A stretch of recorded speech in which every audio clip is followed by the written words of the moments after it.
Hello అండి, welcome back to my channel Keerthika's kitchen. ఈరోజు వీడియోలో చల్ల పునుగుల రెసిపీ చూపిస్తాను. అది కూడా సగ్గుబియ్యంతో చల్ల పునుగులు ఈజీగా సింపుల్గా ఆయిల్ కూడా పీల్చకుండా పర్ఫెక్ట్ కొలతలతో ఇంకా టిప్స్తో చూపిస్తాను. ఈ పునుగుల రెసిపీతో పాటు టొమాటో చట్నీ కూడా ఇన్స్టెంట్గా ప్రిపేర్ చేసుకునే టమాటా చట్నీ చూపిస్తాను. ముందుగా 1 కప్పు సగ్గుబియ్యంని తీసుకోవాలి. ఇలా తీసుకున్న సగ్గుబియ్యాన్ని వాటర్ వేసి ఇలా రబ్ చేస్తూ ఒక 2 టైమ్స్ వాష్ చేసుకోవాలి. ఇలా రబ్ చేస్తూ వాష్ చేసుకోవడం వల్ల ఏమైనా డస్ట్ కానీ స్టార్చ్ ఉన్నా పోతుంది. ఇప్పుడు ఇందులో కప్పు పెరుగు తీసుకుంటున్నాను. ఇలా కప్పు పెరుగు వేసుకున్న తర్వాత సేమ్ కప్పు మెజర్మెంట్తో అరకప్పు వాటర్ని యాడ్ చేసుకోవాలి. మీరు పెరుగు కాకుండా 1.5 కప్పులు కూడా మజ్జిగ వాడచ్చు. నేను ఇక్కడ పెరుగును తీసుకున్నాను కాబట్టి కప్పు పెరుగు అరకప్పు వాటర్ని వేయాలి. ఇలా ఓవర్ నైట్ సోక్ చేసుకోవాలి. ఈ పునుగులు మీరు స్నాక్స్లో చేసుకోవాలి అనుకుంటే మార్నింగ్ నానబెట్టాలి. లేదు బ్రేక్ఫాస్ట్లో అయితే ముందు రోజు నైట్ నానబెట్టుకుంటే సరిపోతుంది. నెక్స్ట్ డే మార్నింగ్ చూడండి ఇలా సాఫ్ట్గా అయిపోతాయి ఈ సగ్గుబియ్యం. ఇప్పుడు వేరే ఒక బౌల్ తీసుకొని 3/4 కప్పు బియ్యపిండి తీసుకుంటున్నాను. ఇందులోనే 1/4 కప్పు మైదాపిండి తీసుకోవాలి. ఇలా మైదాపిండి వేయడం వల్ల మన పునుగులు క్రిస్పీగా ఉంటాయి. ఇప్పుడు ఇందులోనే సన్నగా కట్ చేసుకున్న ఆనియన్ ఒకటి వేయాలి. అలాగే సన్నగా కట్ చేసుకున్న కొత్తిమీర కూడా వేసుకోవాలి. ఇందులోనే దంచిన పచ్చిమిర్చి తీసుకుంటున్నాను. ఇలా దంచిన 2 పచ్చిమిర్చి తీసుకోవాలి. ఇందులోనే టేస్ట్కి తగ్గట్టు సాల్ట్, అలాగే 1/2 టేబుల్ స్పూన్ జీరా కూడా యాడ్ చేయాలి. 1/2 టేబుల్ స్పూన్ బేకింగ్ సోడా, ఇంకా 1 టేబుల్ స్పూన్ కారం వేస్తున్నాను. ఇలా కారం వేయడం వల్ల మన పునుగులు కలర్ఫుల్గా ఉంటాయి. ఇప్పుడు ముందుగానే నానబెట్టుకున్న ఈ సగ్గుబియ్యంని కూడా ఇందులో యాడ్ చేయాలి.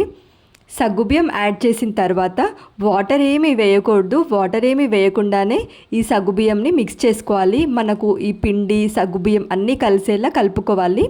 ఇలా సగ్గుబియ్యం ఇంకా పిండి మొత్తం కలుపుకున్న తర్వాత ఇప్పుడు కన్సిస్టెన్సీ చూసి 1/2 కప్పు వాటర్ని యాడ్ చేసుకోవాలి.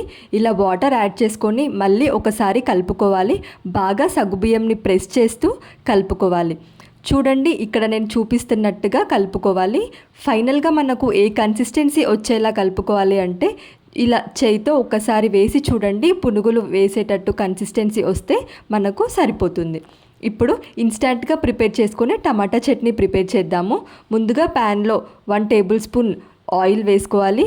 అలాగే 1 టేబుల్ స్పూన్ శనగపప్పు, అలాగే 1 టేబుల్ స్పూన్ మినపప్పు కూడా వేసుకొని 3 పచ్చిమిర్చి వేసుకొని ఫ్రై చేసుకోవాలి. ఇలా ఫ్రై చేసుకున్న తర్వాత 3 టమాటాలు వేసుకుంటున్నాను. ఇందులో టమాటా కూడా వేసిన తర్వాత 1 నిమిషం పాటు ఫ్రై చేసుకొని అరకప్పు వాటర్ని యాడ్ చేయాలి. ఇలా వాటర్ యాడ్ చేయడం వల్ల మన టమాటాస్ త్వరగా కుక్ అయిపోతాయి. ఇలా వాటర్ వేసుకున్న తర్వాత క్యాప్ పెట్టేసి 2 మినిట్స్ కుక్ చేసుకుంటే సరిపోతుంది. చూడండి టొమాటోస్ మొత్తం బాగా కుక్ అయిపోయాయి కదా. మిక్సీ జార్లో తీసుకొని ఇందులో 1/2 టేబుల్ స్పూన్ జీలకర్ర, అలాగే 5-6 వెల్లుల్లి కూడా యాడ్ చేసుకొని టేస్ట్కి తగ్గట్టు సాల్ట్, అలాగే నిమ్మకాయ సైజ్ కన్నా చిన్నది చింతపండు కూడా వేసుకొని ఇలా మిక్సీ పట్టేసుకోవాలి. ఇప్పుడు ఈ చట్నీలోకి మనము పోపు ప్రిపేర్ చేద్దాము. బౌల్లో 1 టేబుల్ స్పూన్ ఆయిల్ వేసుకొని 1/2 టేబుల్ స్పూన్ జీరా, ఇంకా 2 ఎండుమిర్చి, అలాగే 1/2 టేబుల్ స్పూన్ ఆవాలు కూడా వేసుకోవాలి. ఇందులోనే 1/2 టేబుల్ స్పూన్ శనగపప్పు, అలాగే 1/2 టేబుల్ స్పూన్ మినపప్పు కూడా వేసుకొని ఫ్రై చేసుకున్న తర్వాత కరివేపాకు కూడా యాడ్ చేసుకుంటే మన పోపు రెడీ అయిపోతుంది.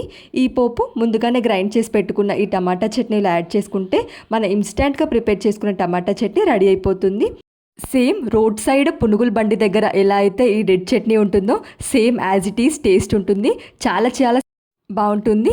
ఇవి పునుగులకే కాదండి, దోశ, ఇడ్లీ ఏ టిఫిన్కైనా చాలా బాగుంటుంది. ఒకసారి ట్రై చేయండి. ఇప్పుడు మనం ముందుగానే కలిపి పెట్టుకున్న పునుగుల్ని ఫ్రై చేసుకుందాము. ఆయిల్ బాగా వేడైన తర్వాత మీడియం ఫ్లేమ్లో పెట్టుకొని ఈ పునుగుల్ని వేసుకోవాలి. ఇలా పునుగులన్నిటినీ వేసుకున్న తర్వాత ఫ్లిప్ చేస్తూ ఫ్రై చేసుకోండి.